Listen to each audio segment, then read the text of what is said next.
There's a lot of research ongoing. Typically, trypanosomes have been used as a model for many molecular biologists. They are probably the best studied parasite at all, because they're on the molecular and biochemical level so interesting. And there's 2 new drugs that actually are developed. One actually not coming from top-notch research, but from actually looking into already existing drugs that have been stopped.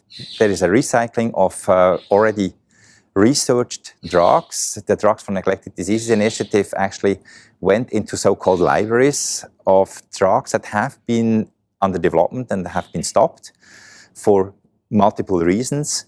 And they were actually screening parasites for activity with these compounds, and fexinidazole was one of the compounds that looked very promising, was very active, and now has been studied in clinical trials very extensively over the past years. And there is a so-called dossier at the European Medicines Agency currently under review, and it looks like fexinidazole could become a new drug at the end of this year, with market authorization, with registration, and then of course marketing authorization in Africa to follow, to be used against sleeping sickness. And the beauty of this drug is that it's an orally applicable drug, which then would make the use much easier, which also would probably allow the use in less equipped health centers in rural areas. At the same time, there is another compound which is currently under research, under clinical research, mainly in the Democratic Republic of the Congo. It belongs into a novel class of drugs. It's called oxaboroles. Boron is an element, and this class of drugs carries boron as an entity, which is very rare. That's kind of an exotic compound.